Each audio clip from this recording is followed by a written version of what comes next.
Banyak orang ketika belajar online hanya menonton saja, sehingga merasa sulit untuk mengerti. Padahal belajar online itu sama seperti berenang. Kamu tidak akan bisa berenang kalau hanya menonton orang lain berenang. Harus nyebur. Maka dari itu, kakak kasih 3 jurus untuk bisa belajar online dengan baik. Pause and replay. Tulis dengan tanganmu sendiri. Rasakan. Jadi kamu bisa pause videonya, kerjakan ulang soalnya, dan rasakan pengalaman belajar yang membuat kamu pintar. Oke? Salam sang juara.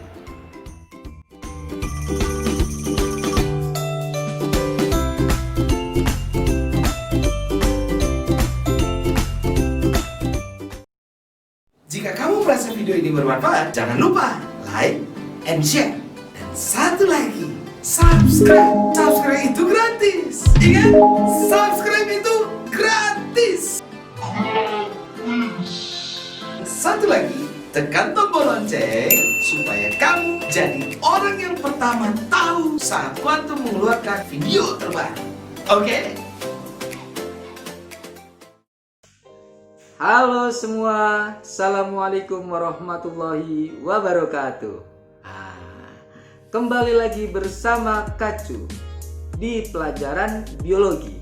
Kali ini kita akan belajar materi IPA bagian biologi kelas 9. Oke? Nah, sebelum kita belajar kali ini, Dek, jangan lupa cuci tanganmu dulu sampai bersih. Kemudian jangan lupa juga siapkan alat tulisnya, atau juga yang mungkin sampai bawa cemilan, silahkanlah biar enak nanti belajarnya ya. Nah, oke. Jadi pada pertemuan kali ini Kacu akan membahas materi tentang sistem reproduksi pada manusia di kelas 9. Nah, di pertemuan kali ini pertemuan pertama bab tentang sistem reproduksi pada manusia. Oke. Jadi kalau sudah siap, kita bisa langsung mulai materinya. Nah, kalau kita bicara tentang reproduksi di SMP kelas 7 atau mungkin di SD, itu salah satu ciri dari makhluk hidup, yaitu ciri dari makhluk hidup adalah bereproduksi. Apa sih reproduksi itu? Berarti kan menghasilkan keturunan untuk melanjutkan keturunannya. Jadi ya kalau misalkan yang entah hewan, manusia ataupun tumbuhan, saat dia melakukan reproduksi, tujuan utamanya adalah melanjutkan atau melestarikan keturunannya. Itu poin utamanya. Nah, jadi di sistem reproduksi ini, bagian pertama yang akan kita bahas adalah tentang pembelahan sel. Jadi sel memiliki kemampuan untuk membelah diri menjadi 2, 4, 8, 16 dan seterusnya. Nah, pembelahan sel itu bisa diartikan dengan proses perbanyakan sel menjadi 2. Dari 1 sel menjadi 2 sel, dari 2 jadi 4 dan seterusnya lipatannya. Nah, dalam pembelahan sel nanti dibagi menjadi 2 pembahasan. Ada istilahnya, pertama pembelahan yang terjadi secara langsung, dan yang kedua pembelahan yang terjadi secara tidak langsung. Apa beda? Kalau pembelahannya secara langsung itu pembelahan yang terjadi tanpa tahapan. Dalam bahasa biologi disebut sebagai amitosis. Ada A-nya gitu ya. Amitosis artinya tidak terjadi tanpa tahapan. Maksudnya ya terjadi secara langsung aja. Nah, yang kedua pembelahan secara tak langsung. Karena tidak langsung, maka pembelahannya terjadi melalui tahapan, yaitu disebut sebagai mitosis. Nah, ini. Jadi pembelahannya terjadi secara langsung atau disebut tanpa melalui tahapan itu disebut amitosis. Contohnya organisme yang melakukan proses pembelahan secara langsung atau amitosis itu contohnya bakteri, amuba. Itu dia membelah diri secara langsung. Oke, ngerti ya? Nah, sedangkan kalau misalkan pembelahan secara tidak langsung dengan melalui tahapan itu selain mitosis juga disebut sebagai meiosis. Apa sih bedanya? Nah, itu nanti masuk ke poin selanjutnya itu. Apa beda antara mitosis dan meiosis? Walaupun keduanya sama-sama pembelahan yang terjadi secara melalui tahapan-tahapan. Nah, jadi pembelahan secara tidak langsung itu kan ada dua tadi. Ada yang disebut mitosis, ada yang disebut meiosis. Bedanya apa sih, Kak? Kita cek satu-satu ya. Pertama, bahwa mitosis itu terjadi pada sel tubuh. Sel tubuh itu bisa kulit kita, tangan, rambut, bagian pipi, bagian paha, bagian kaki, itu adalah bagian tubuh, sel tubuh. Tapi kalau meiosis hanya terjadi pada sel kelamin. Karena kita ngomongin sistem reproduksi manusia, berarti hanya terjadi pada sel ovum, sel telur, dan sel sperma. Oke. Poin yang kedua, sel tubuh itu sifatnya sama dengan induk. 2N. Nah, apa sih 2N, Kak? 2N itu nama lain dari diploid. 2 itu kan diploid itu adalah set kromosomnya. Maka 2N itu disebut diploid. Di sini dia bilang 2N menjadi 2N, artinya selnya sama, tidak berubah. Maksudnya gimana, Kak? Kalau misalkan ada bagian tubuhmu yang luka, misalkan gara-gara jatuh, nah saat dia mengalami regenerasi, penyembuhan, pasti selnya sama dengan sel yang sebelumnya. Misalkan sel tangan tadi rusak, itu kan jatuh gara-gara jatuh, gak mungkin diganti dengan sel telapak kaki yang struktur dan fungsinya berbeda, ketebalannya beda. Makanya dikatakan selnya pasti sama dengan sel sebelumnya. Kalau luka di bagian tangan, maka diganti dengan sel yang ada di bagian tangan juga. Nah, itu yang dikatakan sebagai sifatnya sama dengan induknya, sama dengan sifat sebelumnya. 2N menjadi 2N, yaitu diploid. Terus kalau meiosis sifatnya setengah dari sifat induk, dimana kalau setengah dari sifat induk itu 2N menjadi N. N itu apa? Kalau 2N itu diploid, kalau N itu haploid. Maksudnya gimana? Mama atau ibu kalian punya sel ovum, bapak sel sperma. Saat melebur ketemu jadi zigot berkembang lama-lama jadi bayi, jadi kalian lah contohnya begitu. Artinya gini, kalian itu kan gak 100% mirip mama kalian, kalian tidak 100% mirip dengan papa kalian, tapi ada kombinasi. Mungkin di bagian tertentu mirip mamahnya, mungkin di bagian tertentu sifatnya mirip dengan papahnya. Makanya dikatakan sifatnya setengah dari sifat induk, setengah dari bapak, setengah dari mama. Itu yang dikatakan setengah dari sifat induk, yang sifatnya haploid atau N. Ngerti ya? Lanjut. Dalam proses pembelahan mitosis, dia hanya menghasilkan 2 sel anakan yang sifatnya identik. Identik itu sama dengan induk. Tahu dari mana 2, Kak? Nanti ada penjelasannya. Kemudian kalau misalkan meiosis, dia menghasilkan 4 sel anakan yang tidak identik. Karena tidak identik berarti dia setengah dari sifat induk. Nah, kemudian fungsinya, kalau bicara mitosis, fungsinya adalah pertumbuhan. Maksudnya kalian dari dulu waktu kecil sampai sekarang kurang lebih umur 14 atau 15 tahun, jumlah selnya pasti terus nambah, makin tinggi. Nah, itulah yang dikatakan fungsi dari mitosis itu untuk pertumbuhan tambah tinggi, regenerasi, perbanyakan sel. Regenerasi itu kalau ada jaringan atau sel-sel yang rusak akan diperbaiki. Perbanyakan sel berarti selnya memiliki kemampuan untuk membelah diri. Nah, sedangkan kalau misalkan meiosis itu berkaitan dengan reproduksi. Sel spermanya menjadi matang, sel ovumnya jadi matang, sehingga bisa saling membuahi atau terjadi proses yang namanya fertilisasi. Kira-kira demikian. Nah, ini kalian harus tahu dulu apa perbedaan antara mitosis dengan meiosis. Sampai di sini aman? Oke. Jadi kalau aman, kita masuk ke poin selanjutnya. Nah, sekarang kita masuk bahas satu-satu. Tadi kita bicara perbedaan antara mitosis dan meiosis. Sekarang kita akan bahas tentang mitosis. Apa sih mitosis, Kak? Nah, mitosis itu adalah pembelahan yang tadi terjadi pada sel tubuh. Dia punya beberapa tahapan. Pertama dimulai dari interfase, profase, metafase, anafase, telofase. Biasanya kakak untuk menyingkatnya di luar interfase ya, itu aku sebut dengan promat. Interfase, pro-nya itu profase, M-nya itu metafase, A-nya itu anafase, dan T-nya itu telofase. Beda. Ada 4 kalau di sini di luar interfase. Nah, sekarang kita bahas dulu apa interfase, profase, metafase, anafase, dan telofase. Oke. Nah, secara gambar ini yang disebut sebagai interfase. Ini sel ya. Dimana yang paling luar ini namanya membran sel. Nah, yang ada sepasang ini namanya sentriol. Nah, ini yang di luarnya namanya membran inti. Membran yang melindungi inti sel. Nah, kuahnya ini disebut sebagai sitoplasma. Nah, harus diingat nih, kelas 7 pernah belajar.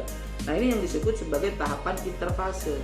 Interfase itu fase di mana si sel ini berhenti atau istirahat untuk membelah. Dia nggak membelah selnya, tapi mempersiapkan diri dengan cara memperbanyak organel-organel di dalamnya, kayak mitokondria, terus ada ribosom, badan Golgi, dan teman-temannya itu lagi diperbanyak nih, lagi mempersiapkan diri. Makanya disebut sebagai fase istirahat. Istirahat di sini maknanya adalah dia istirahat untuk membelah diri, tapi dia sedang aktif memperbanyak organelnya. Nah, itu ciri dari interfase. Kemudian yang kedua itu profase. Di mana profase ini dilihat ya, pada bagian pertama ini dia kayak benang kusut nih, kayak mie kusut. Ini namanya kromatin. Kromatin itu benang-benang, ya anggaplah kayak benang-benang warna merah sama benang warna biru lah, dia kusut. Nah, makin lama dia akan makin memendek. Inilah yang disebut sebagai kromosom. Jadi kromatin yang kayak benang setelah memendek dan menebal itu jadi namanya kromosom. Itulah tahapan pertama di profase. Kromatin memendek dan menebal. Nah, memendek dan menebalnya ini dia akan menjadi kromosom. Terus sentriolnya membelah. Lihat ini sentriol ada 2 pasang, ini dan ini. Awalnya di sebelumnya yang ini. Nah, ini kan dia letaknya berdekatan nih si sentriolnya, ya enggak? Nah, tapi di fase selanjutnya si sentriolnya dia sudah mulai bergerak menuju ujung masing-masing. Nah, ujung ini nanti disebut sebagai badan kutub atau misalkan daerah kutub. Nah, ini profase. Sentriolnya membelah, terdapat benang-benang spindle. Nah, benang-benang spindle itu yang ada di sentriol. Ini namanya benang-benang spindle. Benang spindle. Jadi di tahap profase ini yang awalnya jadi berupa benang-benang jadi kromosom. Nah, inilah kalau dilihat secara lanjutannya, benang-benangnya sudah mulai menyatu nempel dengan kromosom. Ini di tahap profase akhir. Jadi di soal-soal biasanya suka munculin gambar. Ini tahap apa? Interfase, profase, atau tahap apa nih? Maka kita harus tahu gambarnya. Nah, di profase akhir, sentriol sudah menuju kutub masing-masing. Ini yang disebut sebagai kutub masing-masing, ujung-ujungnya. Kromosom mulai dipegang atau nempel dengan benang spindle nih. Ini yang dikatakan sebagai kromosom nempel dengan benang spindle. Ya, jadi harus paham gambar. Selanjutnya setelah profase masuk ke tahap selanjutnya yaitu metafase. Ciri utama dari metafase, kromosomnya itu ada di bidang pembelahan. Ini namanya bidang pembelahan. Ini bidang pembelahan. Jadi kromosom ada di tengah-tengah di bidang pembelahan. Ini bidang pembelahan. Kalau ini tadi namanya daerah kutub.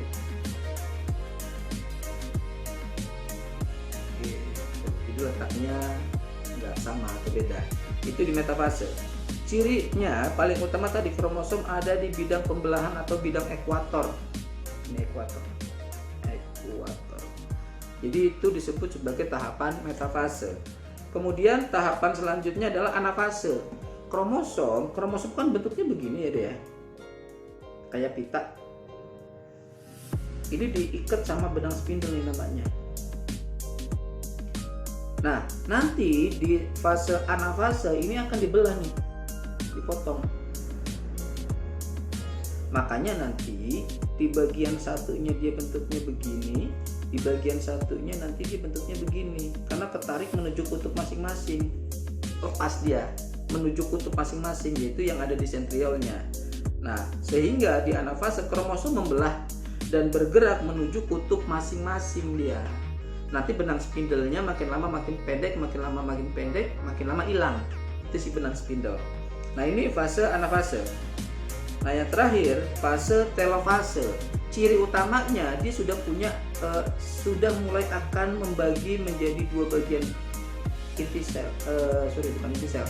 Dia akan membagi menjadi dua sel. Ini lihat nih, yang kakak garis titik, lama-lama dia akan potong lepas.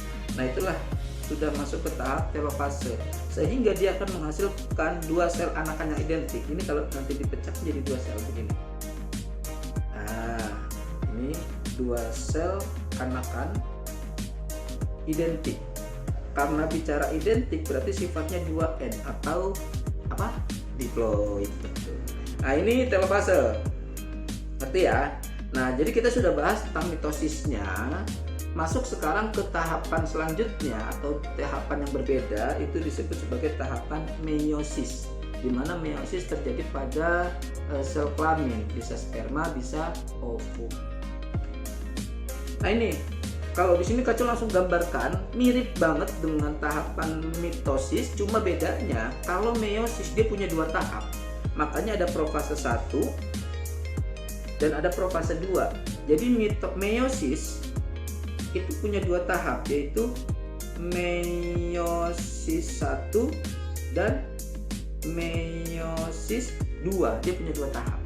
Dimana kalau meiosis 1 urutannya dimulai dari profase 1, metafase 1, anafase 1, telofase 1. Meiosis 2, profase 2, metafase 2, anafase 2 dan telofase 2. Nah, dilihat gambarnya hampir sama persis, dilihat. Ini dia baru kromosomnya terbentuk. Di metafase 1 ini agak berbeda posisinya, tapi nggak berpengaruh, itu cuma digeser aja gambarnya bahwa daerah pembelahannya sekarang di sini. Ini ekuatornya, ekuator daerah pembelahan. Sedangkan yang atas dan bawah ini sebagai kutub. Tadi kan kalau di mitosis kan posisinya begini, kutubnya di kanan kiri, ekuatornya ada di tengah. Sekarang di meiosis ekuatornya ada di sebelah sini.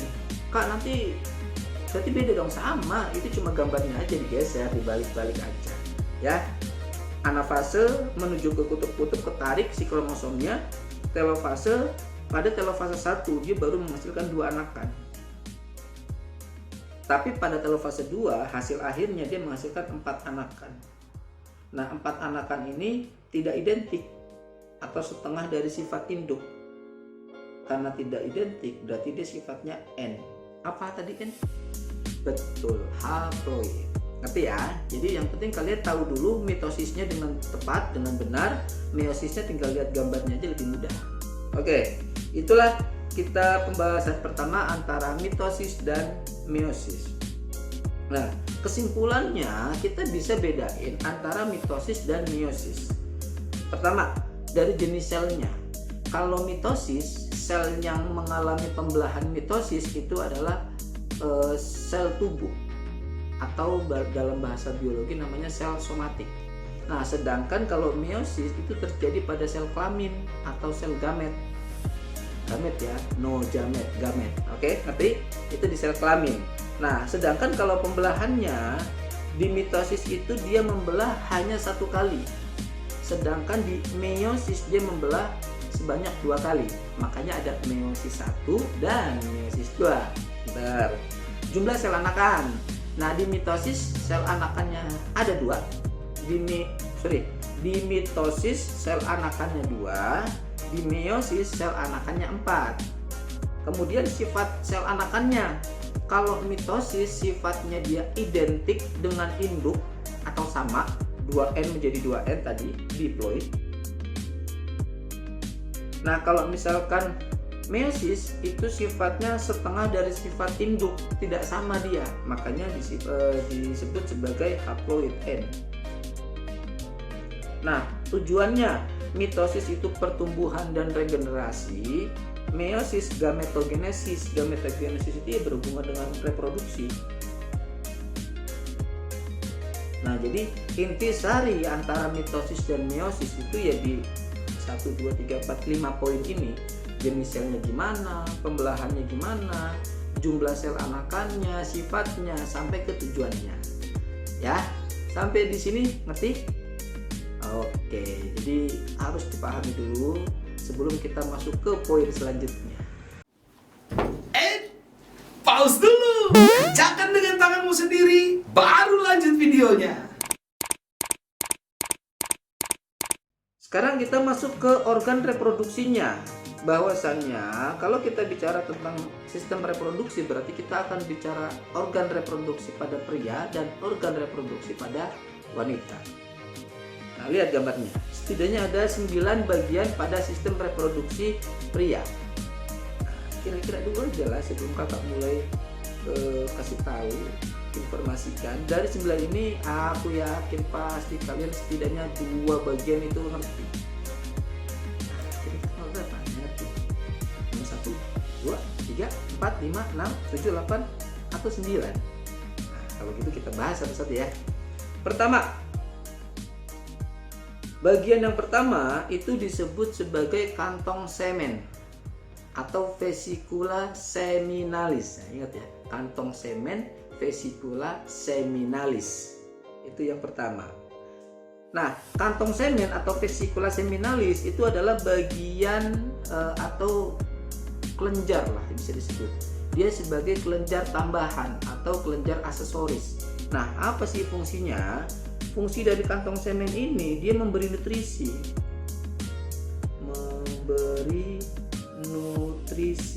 Nah, nutrisinya ini berupa fruktosa. Gula, semacam gula lah, fruktosa. Nah, itu fungsi dari si kantong semen. Nah, kantong semen punya sifat namanya sifat basa. Jadi sifat dari si kantong semen itu adalah sifat basa. Fungsinya memberi nutrisi pada sperma, yaitu berupa fruktosa untuk pertumbuhannya. Bagian yang kedua itu disebut sebagai kelenjar prostat. Nah, nomor 1 juga termasuk kelenjar, nomor 2 kelenjar prostat. Nah, fungsi dari kelenjar prostat ini juga sama, memberi nutrisi.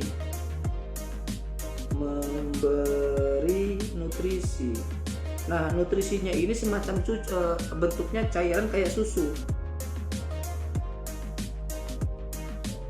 Nah, tujuan utama dari pemberian nutrisinya ini sebagai pergerakan agar si spermanya itu saat nanti masuk ke dalam vagina dia bergeraknya cepat. Nah, makanya di bagian prostatnya ini yang ya ibaratnya dikasih susu lah. Orang kalau dikasih susu kan energinya lebih bagus gitu kan, pergerakannya lebih baik. Maka pada prostat itu fungsinya adalah untuk mempengaruhi pergerakan dia saat nanti di reproduksi wanita. Nah, kemudian yang ketiga ada namanya bulburetra atau namanya chopper. Chopper bukan ya. Chopper itu ya berarti bulburetra. Dia ada di bagian uretra. Nih, uretra. Nah, di bagian uretra atau di chopper ini dia fungsinya sebagai pelindung si sperma saat masuk ke dalam alat reproduksi wanita. Jadi dilindungi dia. Nah, pelindungnya ini dengan sifat basahnya. Jadi biar nggak mati lah saat masuk ke reproduksi wanita. Selain pelindung, si chopper ini juga dia sebagai pelumas. Itu. Nah, poin 1, 2, 3 ini ketiga-tiganya sebagai kelenjar tambahan aksesoris untuk mempengaruhi atau untuk menjaga kualitas spermanya agar tetap baik. Kemudian poin yang keempat, nah ini dia yang nempel dengan testis, itu disebut sebagai epididymis. Kacu tekankan, epididymis berbeda dengan epidermis, karena biasanya suka, karena namanya mirip Kak, kadang-kadang suka kebalik ya. Epidermis itu di kulit, kalau epididymis itu ada di sistem reproduksi. Nah, si epididymis ini dia bentuknya kayak berupa saluran yang berkelok-kelok atau berliku-liku. Ya kalau bicara ukuran panjangnya itu bisa sampai sekitar 4-6 meter panjang. Nah, fungsi dari epididymis ini sebagai pematangan dan penyimpanan sementara. Pematangan dan penyimpanan sperma.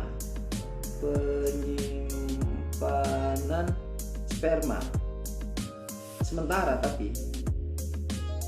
Ya ibaratnya gini lah, kayak gudang aja. Jadi diproduksinya di pabrik, setelah diproduksi dikemas, simpan di gudang. Nah, simpan di gudang itu sebagai penyimpanan sementara. Kalau di sistem reproduksi, yaitu peranannya si epididymis, dia buat matengin dan dia sebagai tempat penyimpanan sementara. Dia nempelnya sama buah zakar atau yang disebut sebagai testis di nomor 6 nanti. Nah, poin yang kelima itu namanya skrotum, kulitnya. Nah, fungsi dari skrotum itu sebagai pelindung testis. Selain melindungi testis, dia juga yang mengatur suhu.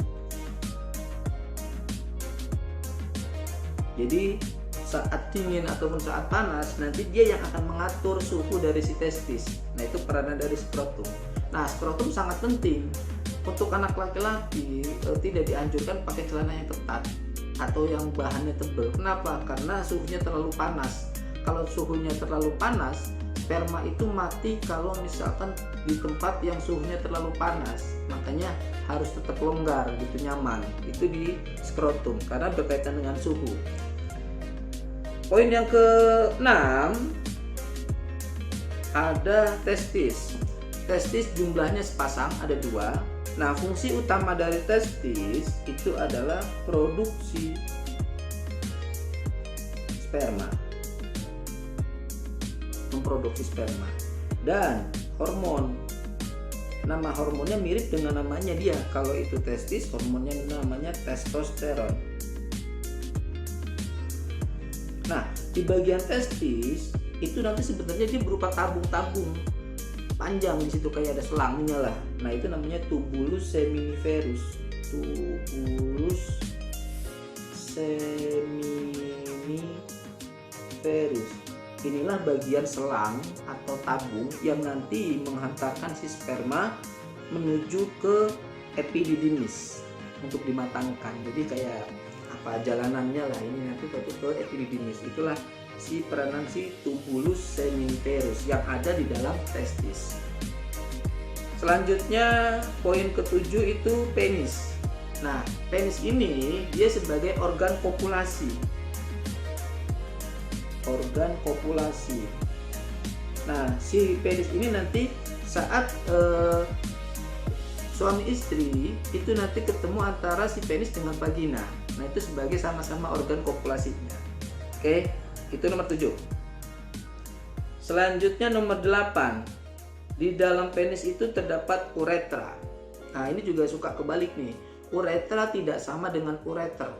Kalau ureter itu yang menghubungkan dari ginjal ke kantong urin atau vesikula urinaria.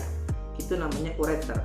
Tapi kalau uretra itu ada di dalam penis, di mana fungsinya dari si uretra ini dia sebagai tempat keluarnya urin dan sperma. Jadi tempat keluarnya urin dan sperma itu melalui uretra. Tapi kalau ureter itu di ginjal ya. Nah, bagian yang terakhir itu nomor 9, vas deferens. Vas deferens itu dia kayak semacam saluran tabung panjang yang menghubungkan epididymis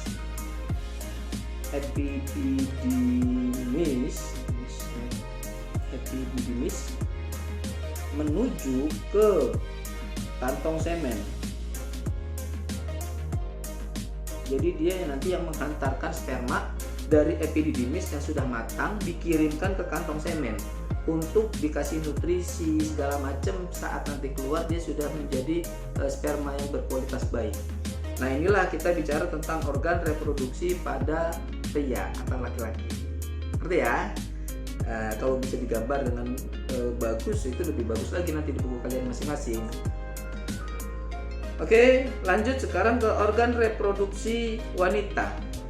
Jadi kalau aku melihat gambarnya itu kayak tanduk kepala banteng, tapi bukan partai. Ini kayak tanduk kepala banteng, kira-kira begitu. Nah, dari bagian ini ada sekitar 5 bagian. Yang pertama, kita akan bahas satu-satu. Pertama ada yang namanya indung telur, ovarium. Jadi indung telur atau ovarium itu dia analoginya kalau di laki-laki itu sama kayak testis, jumlahnya sama, sepasang kanan dan kiri.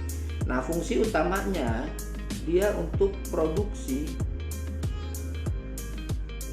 ovum atau sel telur. Nah, selain ovum atau sel telur, dia juga memproduksi yang namanya hormon. Nah, nama hormonnya itu ada hormon estrogen sama progesteron. Kalau laki-laki hormonnya cuma satu, testosteron. Kalau perempuan dia berperan sebagai produksi hormon estrogen sama hormon progesteron. Nah, selain itu, di ovarium itu sebagai tempat pelepasan ovum.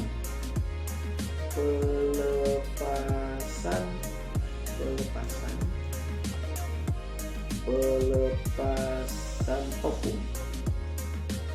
Ini yang disebut sebagai ovulasi. Oke, kasih ulang. Jadi di ovarium pertama fungsinya memproduksi sel telur atau ovum. Yang kedua memproduksi hormon. Ada 2 hormonnya, ada estrogen, ada progesteron. Dan yang ketiga fungsi dari ovarium yaitu melepaskan sel telur atau dalam istilah biologinya namanya ovulasi. Oke, itu satu ya. Nah, yang kedua, biar nggak nupuk kan coba dulu sini bagiannya. Namanya tuba fallopi. Tuba fallopi itu kayak berupa saluran atau nama lainnya oviduk. Nah, si tuba fallopi atau oviduk ini fungsi utamanya adalah sebagai tempat pembuahan atau nama lainnya lagi ini disebut sebagai fertilisasi. Jadi disinilah asal mulanya terbentuknya si A, si B, si C. Jadi mereka janjian tuh sperma sama ovum di tuba fallopi. Si ovumnya udah nungguin, ini mana sih sperma kok nggak datang gitu kan? Datang dia di situ, ketemu. Kemudian terjadi proses pembuahan, muncullah yang namanya zigot. Nah, itu di bagian tuba fallopi. Oke, di sini nih tuba fallopi. Atau di sini juga bisa. Nah, yang ketiga itu disebut sebagai rahim atau uterus. Fungsinya adalah sebagai perkembangan janin. Perkembangan janin atau embrio. Nah, biasanya di soal-soal dia menyebutkan istilah-istilah, nanti kalian bakal kenal. Kalau ada kalimat-kalimat nidasi atau implantasi,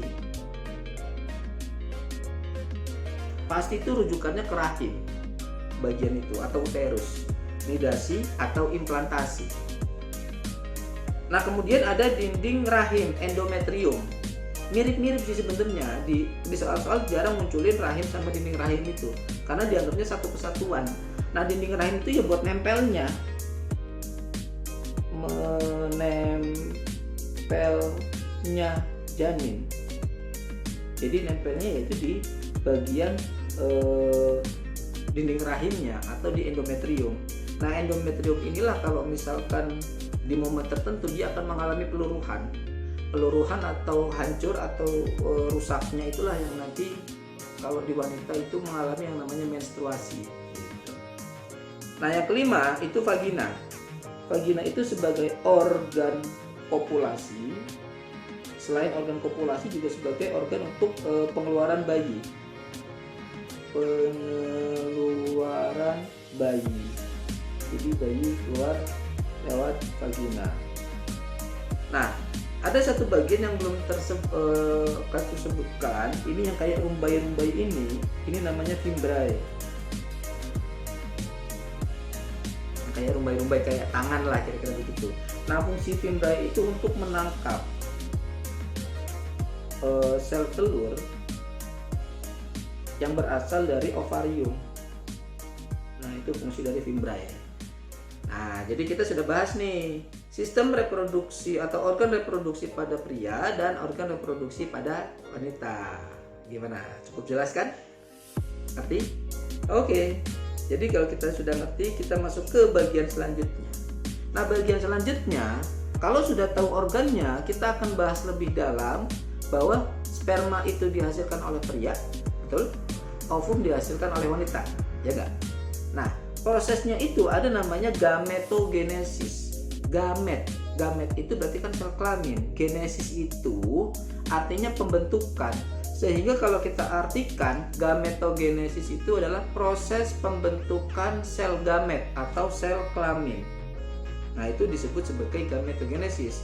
Nah, tadi kita udah tahu bahwa sel kelamin kan tadi ada dua.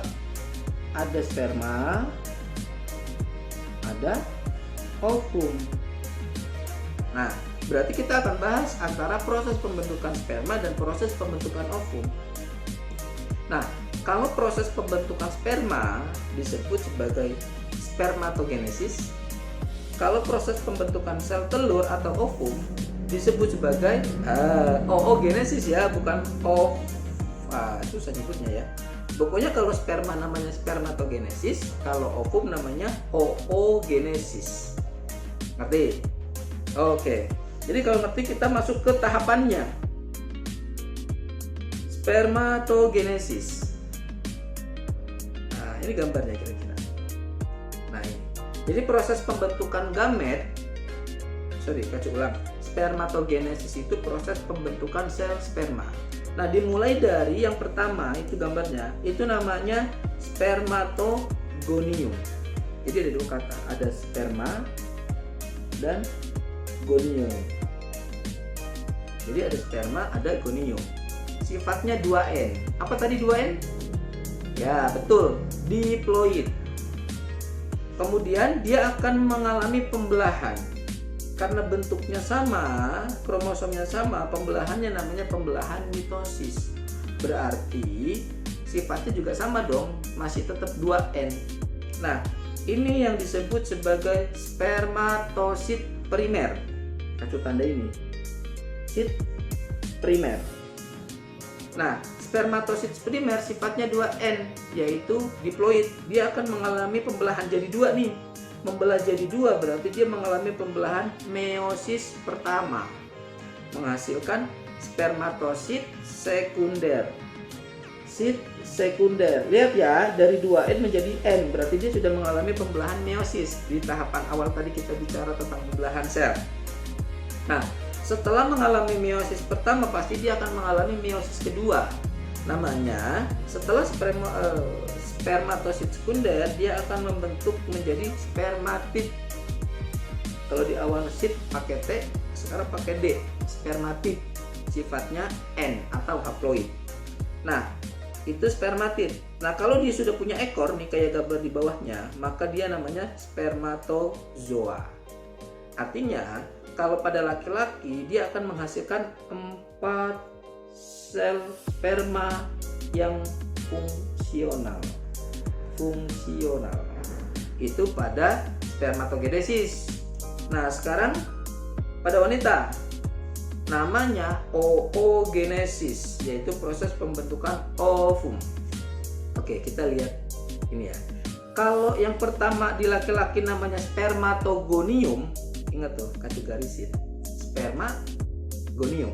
Berarti kalau perempuan ya oogonium. Ada oo dan gonium. Kalau ini kan sperma dan gonium gitu. Sama, berarti dia akan mengalami pembelahan mitosis dulu. Berarti kira-kira apa nih namanya nih? Ada oogonium. Ini spermatogonium. Jadi spermatosit primer. Berarti ini pasti ada sit primer. Apa namanya? Ya. Oosit primer, betul. Sit primer juga sama, tinggal ditambahin depannya jadi OO karena pada oogonium atau oogenesis. Sifatnya 2N. Terus mengalami meiosis pertama, dia akan menghasilkan oosit sekunder. Nah, cuman bedanya di sini, kalau pada oosit primer dia kan membelah jadi 2 nih. Kalau di spermatosit kan dua-duanya namanya spermatosit sekunder nih, yang 2 ini sama ini. Tapi kalau misalkan di ovum enggak, ada yang ukurannya besar, ada yang ukurannya kecil. Kalau yang ukurannya besar yang akan berkembang itu namanya oosit sekunder. Kalau yang ukurannya kecil itu namanya badan polar 1 atau polosit 1. Karena kenapa beda? Karena yang kecil ini dia sitoplasmanya sedikit, dia nggak bisa berkembang dengan baik gitu. Kemudian oosit sekunder akan mengalami pembelahan, yaitu namanya meiosis 2 menjadi ootit, ukurannya lebih besar. Nah yang kecil apa namanya Kak? Namanya badan polar 2 atau polosit gitu. Nah terakhir menjadi ovum. Tahapannya harus paham dulu ya. Nah kesimpulannya kalau misalkan di sel ovum dia menghasilkan satu sel ovum yang fungsional dan 3 sel polosit yang nantinya akan tereduksi. Tereduksi itu artinya dia akan meluruh, akan rusak, akan dibuang. Jadi setelah menstruasi perempuan hanya menghasilkan satu sel ovum atau satu sel ovum fungsional. Yang 3 kemana Kak? Dia akan tereduksi. Tapi kalau laki-laki punya 4 sel fungsional. Gitu ya. Nah itu kita sudah bahas tentang gametogenesis. Pause dulu, kerjakan dengan tanganmu sendiri, baru lanjut videonya. Poin yang ketiga kita akan bahas ovulasi dan menstruasi. Jadi nanti ini lebih arahnya ke wanita. Nah, apa sih ovulasi? Tadi di awal, salah satu fungsi dari ovarium adalah pelepasan sel telur atau yang kita sebut dengan istilah ovulasi. Jadi ovulasi itu adalah pelepasan sel telur. Sedangkan kalau menstruasi itu adalah peluruhan dinding endometrium. Kenapa bisa meluruh? Nah, nanti kita bahas di sini tentang menstruasi. Nah, ini kira-kira gambarnya. Jadi dalam tahap menstruasi itu punya 4 tahap. Jadi menstruasi dia punya 4 fase atau tahap. Nah, tahap pertama itu disebut sebagai fase menstruasi. Biasanya rentangnya itu 1-5 hari. Kak, tapi ada katanya Kak yang bisa sampai 7 hari? Ada. Kak, ada juga yang sampai 2 minggu? Ada. Tapi kalau kita bicara normal itu umumnya menstruasi itu 1-5 hari. Nah, tadi kita sebutkan bahwa menstruasi itu adalah peluruhan dinding endometrium. Pertanyaannya gini, kenapa bisa meluruh? Alasannya pertama, hormon estrogennya dan hormon progesteronnya sedang turun, produksinya sedang turun. Karena produksinya sedang turun, maka dinding endometriumnya meluruh. Dilihat dari gambar, progesteron itu yang titik-titik sama estrogen itu di sini awal-awal nih. Kita ngelihatnya dari sini ya. 1, 2, 3 bagian ini sampai sini, 1, 2, 3 bagian sini. Nah ini sampai hari kelima, ini jumlah progesteron sama estrogennya dia lagi turun, makanya dindingnya pecah nih, dinding endometriumnya pecah dia, sehingga muncullah yang namanya darah. Itu fase menstruasi. Nah fase yang kedua yaitu fase pra-ovulasi. Nah rentangnya itu sekitar kurang lebih 7-8 hari lah. Berarti kalau aku lanjutin ini di 6-13 hari. Itu fase praovulasi. Nah, di fase praovulasi dia sedang mempersiapkan. Apa aja disiapkan? Di sini produksi hormon yang namanya hormon FSH. FSH itu follicle stimulating hormone yang fungsinya untuk merangsang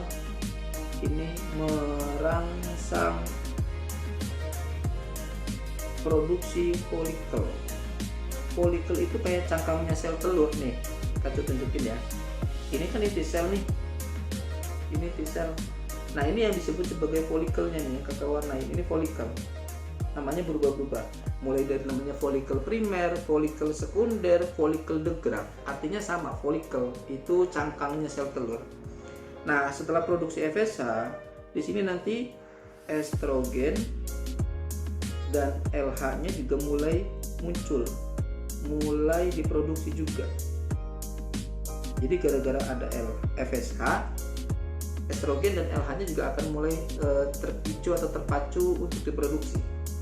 Nah, yang ketiga itu namanya fase ovulasi. Itu di hari ke-14. Ciri utamanya adalah terjadi pelepasan sel telur. Kenapa bisa dilepas sel telurnya? Karena LH-nya lagi tinggi atau lagi naik di hari ke-14. Jadi pas hari ke-14 nanti sel telurnya dilepaskan. Setelah sel telur dilepaskan, LH-nya turun lagi. Nah, yang keempat itu fase pasca ovulasi.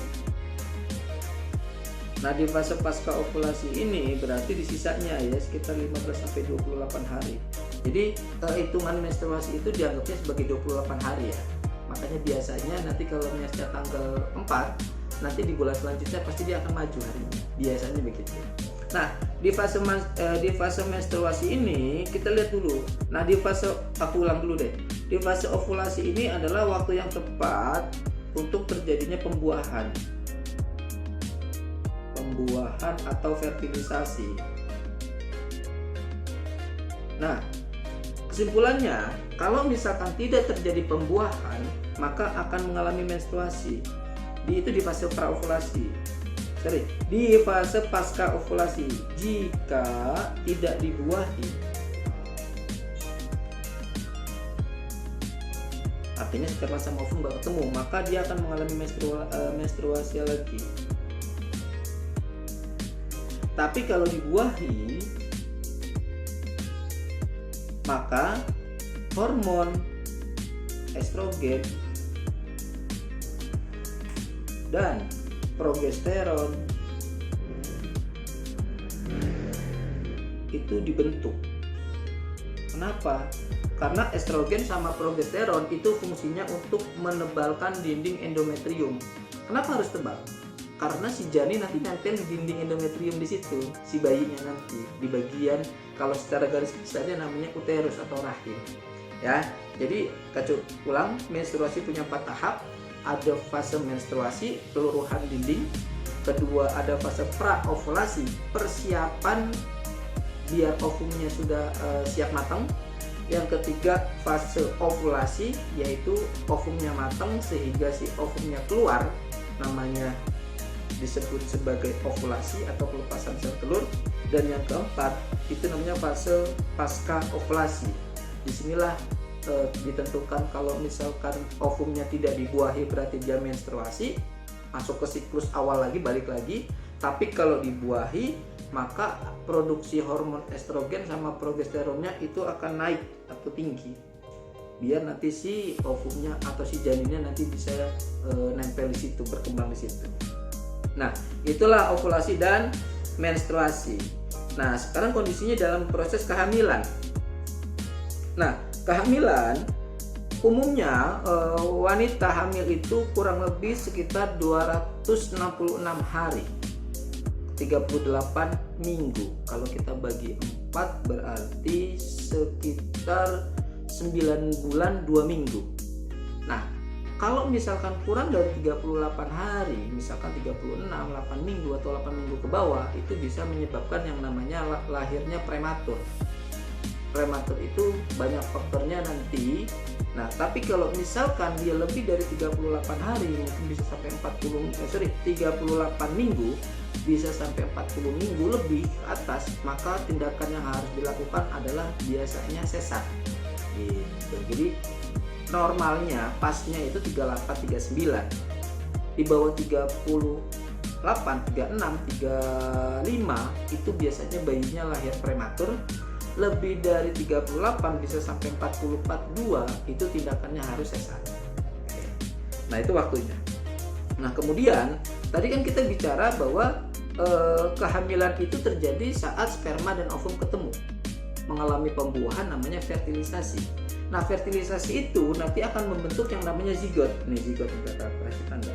Nah, zigot ini nanti akan berkembang di uterus atau di dinding endometrium, membentuk yang namanya morula. Morula itu tampilannya kayak kumpulan dari tumpukan-tumpukan anggur. Terus dari morula jadi blastula. Blastula terus jadi gastrula. Nah, gastrula itu terus berkembang yang nanti lama-lama jadi bayi. Gitu, atau janin. Nah, biar ingat namanya MBG. Morula, blastula, dan gastrula.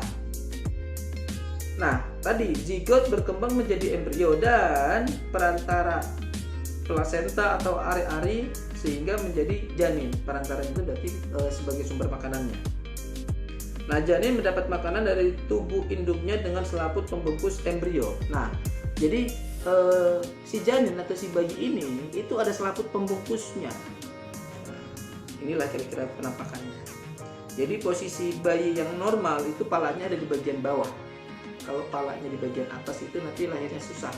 Kalau dalam bahasa, kalau di kampung kacu biasanya namanya istilahnya lahirnya sungsang gitu, susah. Nah, ini namanya lapisan-lapisan embrionik membungkus si bayi. Apa aja di situ nanti ada yang namanya amnion, chorion, plasenta, terus ada allantois, terus ada saccus vitellinus dan seterusnya. Nah, kita bahas fungsinya masing-masing. Nah, pertama ada yang namanya lapisan amnion. Nah, ini atau sebenarnya kalau bahasa gampang kita air ketuban. Nah, air ketuban atau amnion itu fungsinya untuk menahan si bayi dari goncangan, benturan ataupun gesekan. Ya namanya ibu lagi hamil kan mungkin dia jalan ke sana ngerjain sesuatu, bayinya pasti kan ikut bergerak. Nah, agar gerakan dari si ibu itu tidak mengganggu si bayi, itulah fungsi amnion. Dia menahan dari goncangan atau benturan. Atau yang lebih ekstrim lagi sebenarnya dia fungsinya untuk melawan patogen bakteri, infeksi. Itu dari si amnion. Nah, kemudian ada yang namanya chorion. Chorion ini adalah banyak terdapat pembuluh darah.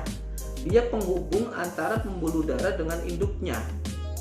Jadi antara induk bayi, induk berarti ibunya, ibu sama si pembuluh darah itu dihubungkan. Nah, perantaranya itulah yang disebut sebagai plasenta. Nah, plasenta itu nanti yang di dalamnya. Atau nanti di situ ya penyedia makanannya. Kemudian ada yang namanya allantois. Nah, allantois ini fungsinya menghubungkan antara embrio dengan plasenta sebagai proses sirkulasi, pertukaran atau peredaran si embrio bayinya dengan plasenta. Plasenta itu kayak macam ari-arinya, kayaknya mirip-mirip begitulah. Nah, itu tadi ada amnion, ada chorion, ada allantois. Terus ada ari-ari. Nah, ari-ari di sini atau disebut sebagai tali pusar, fungsinya sebagai pertukaran gas udara, pertukaran makanan sama zat sisa yang antara ibu dan anak. Produksinya di situ nanti keluarinnya. Nah, nanti ya yang keluarin ya ibu-ibunya juga. Nah, cuma kalau misalkan Kak, jadi bayi di perut itu ngeluarin sisanya gimana? Ya itu ada ari-ari atau tali pusar, itulah nanti yang fungsinya untuk membuang atau ngeluarinnya. Nah, yang kelima ada kantung kuning telurnya, yaitu si saccus vitellinus. Kuning telur itu fungsinya sebagai penyedia makanan bagi si embrio. Stoknya, cadangan makanan segala macam itu ada di saccus vitellinus atau kantung kuning telur, si yolknya ini. Nah, bagian yang terakhir ada namanya plasenta. Plasenta itu yang ini. Nah, ini plasentanya kakak warnain dikit. Nah, itu dia fungsinya sebagai pemberi nutrisi bagi si embrio. Stoknya ada di kantung kuning telur, yang memberikan memperantara itu namanya si plasenta. Nah, itu sampai ke proses kehamilan. Ngerti ya? Sekarang kita masuk ke bagian yang terakhir, yaitu kelainan. Artinya jika proses atau pada sistem reproduksi itu mengalami gangguan tidak sesuai dengan semestinya, muncullah namanya kelainan atau gangguan. Nah, gangguan pada sistem reproduksi itu banyak penyebabnya. Bisa disebabkan oleh virus, bisa disebabkan oleh bakteri, dan bisa disebabkan oleh jamur. Sebenarnya nanti kalau bicara gangguan di sistem reproduksi ada dua. Ada yang PMS itu adalah penyakit menular seksual, ada yang non PMS. Tapi kita jadiin satu aja biar gampang lah gitu. Untuk SFP biasanya masih satu kesatuan. Nah, ini ada beberapa penyakit, penyebab dan akibatnya. Penyakit yang pertama ada namanya AIDS. Penyebabnya HIV. Jangan dibalik ya. Dia kena penyakit HIV, salah. HIV itu adalah virusnya. Penyakitnya namanya AIDS. Sama kayak sekarang yang lagi rame. Penyakitnya itu namanya COVID-19, virusnya namanya coronavirus. Penyakitnya penyebabnya. Jadi sama, kalau di sistem reproduksi penyakitnya namanya AIDS, penyebabnya namanya HIV, human immunovirus. Jadi virus yang menyerang sistem kekebalan tubuh, itulah akibatnya. Kalau bicara turunnya sistem kekebalan tubuh, berarti yang salah satu diserang adalah sel darah putih. Sel darah putih nama lainnya yaitu leukosit.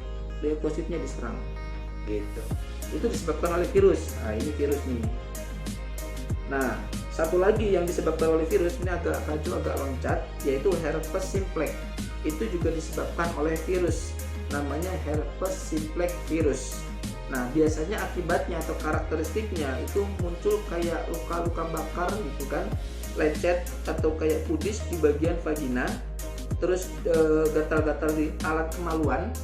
Kemudian dampaknya itu biasanya demam, panas tinggi. Nah, kemudian yang disebabkan oleh bakteri, ini virus juga. Yang disebabkan bakteri pertama ada gonorea, kencing nanah. Nah, ini bakteri namanya mirip dengan namanya dia. Bakterinya namanya Neisseria gonorrhea. Jadi gampang. Penyakit gonorea atau kencing nanah disebabkan oleh mana? Pilihan yang paling tepat itu cari nama yang mirip dengan namanya dia. Nah, ini biasanya rasa nyeri pada persendian dan biasanya menyebabkan kemandulan. Tipisnya itu katanya panas dan perih. Gitu. Itu kencing nanah. Terus yang disebabkan bakteri lagi namanya chlamydiasis. Penyebabnya namanya Chlamydia trachomatis. Ini keputihan dan pendarahan pada wanita biasanya. Terus penyakit selanjutnya sifilis, raja singa. Nah, bakterinya namanya Treponema pallidum. Nah, ini radang pada alat reproduksi laki-laki maupun wanita. Nah, ini dampaknya bisa ke janinnya. Kalau misalkan yang kena perempuannya, itu nanti dampaknya kalau dia sedang hamil itu bisa menyerang anaknya. Itu bisa menyerang otak sampai muncul kebutaan atau gila. Itu dampak dari penyakit sifilis kalau yang mengalami wanita. Nah, yang terakhir candidiasis. Ini penyebabnya jamur, yaitu jamurnya namanya Candida albicans. Ini juga menyebabkan keputihan. Jadi keputihan itu ada dua, bisa disebabkan oleh bakteri, bisa disebabkan oleh jamur. Kalau disebabkan bakteri namanya Chlamydiasis, kalau disebabkan oleh jamur namanya candidiasis, mirip namanya ya. Nah, itulah materi kali ini tentang sistem reproduksi pada manusia secara lengkap. Kacu yakin dengan memutar ulang-ulang mungkin ada poin penting yang perlu kalian catat, itu perlu dicatat sehingga nanti untuk mempersiapkan ulangan harian di bab sistem reproduksi pastinya itu akan jadi lebih mudah dan yakin harusnya dapat nilai maksimal sampai 100 lah kurang lebih gitu. Oke, mungkin itu aja dari Kacu. Pembahasan kali ini cukup sekian. Sampai jumpa lagi di video-video selanjutnya. Tetap tonton terus video-video yang ada di YouTube channelnya Quantum. Oke, sampai jumpa dan salam sang juara. Jika kamu merasa video ini bermanfaat, jangan lupa like and share. Dan satu lagi, subscribe. Subscribe itu gratis. Ingat, subscribe itu gratis. Satu lagi, tekan tombol lonceng supaya kamu jadi orang yang pertama tahu saat Quantum mengeluarkan video terbaru. Oke?